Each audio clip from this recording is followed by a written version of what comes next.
नमस्ते दोस्तों। तो हम आईडीबीआई के स्टॉक्स के बारे में बात करेंगे। इसके अंदर हमें काफ़ी अच्छा बुलिश लग रहा है और इसका टारगेट आप सुनकर हैरान हो जाओगे। इसमें ऑलमोस्ट हम टारगेट एक्सेप्ट कर सकते हैं 136 रुपीज़ का। तो यहाँ से आसपास ऑलमोस्ट 2x के अराउंड का टारगेट है इसके अंदर नियर बाय। उससे पहले आप देखोगे ना, ये क्वार्टरली का चार्ट है, इसके ऊपर देखोगे तो सारे टॉप एरियाज एक दूसरे से टेस्टेड होकर आ चुके हैं। ये जो टॉप एरियाज था, ये जो था, अब इसके अंदर देखोगे ना आप नीचे से, ये स्टॉक एकदम लो के बॉटम से, जो आईपीओ के प्राइस के आसपास अब इसने डाउनफॉल लगाया था, वहाँ से अब ये चल रहा है। अब इसके अंदर आप चेक करोगे तो सारे अभी जो ये जो टॉप एरियाज है ना, धीरे धीरे करके ब्रीच होने लगे। ये जो भी प्रीवियस हाई बना था उसके बाद हमेशा न्यू हाई देते जा रहा है।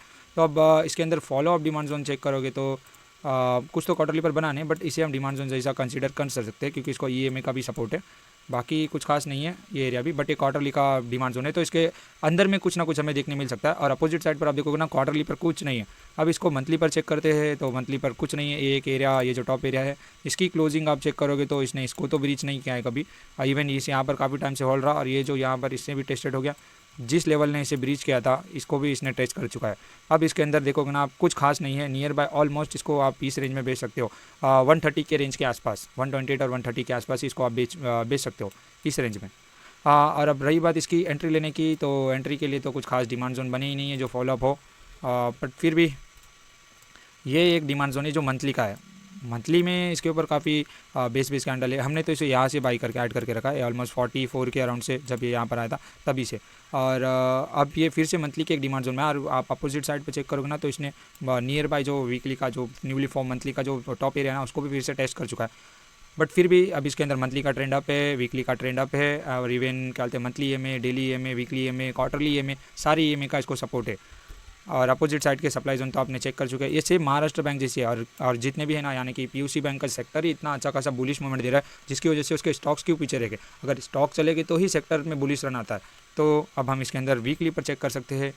वीकली पर ये जो डिमांड जोन बना है, इसके अंदर हमें एंट्री तो मिली थी, बट हमने इसमें ली नहीं थी एंट्री, क्योंकि हमें इसकी जो, यानी कि जिस हिसाब से प्राइस आ रही थी ना, तो थोड़ी पैनिकनेस के साथ आ रही थी। सपोर्ट भी था इसको, बट थोड़ा डर लग रहा था जब ये जो डाउनफॉल आए थे नवंबर के स्टार्टिंग्स के मंथ, मतलब अक्टूबर एंड और नवंबर के स्टार्टिंग्स के आसपास ही। तो तब लग रहा था कि मार्केट में एक अच्छा खासा डाउनफॉल देखने मिला, और नीचे के साइड पे कोई अच्छा डिमांड जोन नहीं था वीकली पर एक्सपेक्ट दिया तक, इस लेवल तक। बट फिर भी अब इसने ये इस वीकली के डिमांड जोन का सपोर्ट लिया, जो वीकली का ट्रेंड अप है, और वीकली का ये में भी इसको सपोर्ट कर रहा है। अब इसने उसी लेवल के अंदर सब्सटेन कर चुका है। तो अब अपोजिट साइड पर आप देखोगे तो सप्लाई जोन कुछ नहीं है। अब इसका नियरेस्ट जो टारगेट हो सकता है आपको, अगर ट्रेडिंग के पर्पज़ के लिए चाहिए, तो आप ये जो टॉप एरिया दिख रहे हो, ये 91 का, यहाँ तक का भी ले सकते हो। ऑलमोस्ट 50% के अराउंड का आसपास रिटर्न दिखने मिल सकता है। ओके, अब डेली पर हम चेक करते हैं। डेली पर इसके अंदर ना, ये एक डिमांड जोन था जो जिसकी एकदम, यानी कि लेकआउट तो कुछ खास नहीं थी, बट इसकी क्लोजिंग की बात करें तो इसने इसको ब्रीच किया था, और यहाँ पर तो कुछ बचा ही नहीं है जो इसको ये करे। बट फिर भी ये मार्केट के सपोर्ट के साथ नीचे आया था। इसके अंदर कुछ खास न्यूज़ व्यूज़ तो नहीं है इसके ऊपर। तो यहाँ पर हमारी एंट्री थी, और हमने इसे यहाँ तक का एसएल लेकर, 1.5 रुपये की एसएल से हमने इसे भी ट्रेड किया, और ये हमारे पोर्टफोलियो में ऐड है। बट हम इसे मिनिमम जो जितना हमें हो सके कि नियरेस्ट टारगेट पर हम इसे सेल कर सकते हैं। बाकी कुछ नहीं गाइस, और भी ऐसे ही अनोखे व्यू। और इसका जो मेन टारगेट है ना, आपको मैं बताना चाहता हूँ, इस स्टॉक में आप 130 की तक की अराउंड की रैली एक्सपेक्ट कर सकते हो। इसके अंदर 130 तक आप इसके अंदर होल्ड कर सकते हो फॉर इन्वेस्टमेंट पर्पस। बट फिर भी मैं कहता हूँ कि अगर आप इन्वेस्टमेंट किसी स्टॉक्स में करना चाहते हो, तो खुद की रिसर्च करो, किसी एनालिस्ट या कोई हमारे जैसे यूट्यूबर्स के भरोसे ना करें, क्योंकि पैसे आपके लगेंगे, हमारे नहीं गाइस।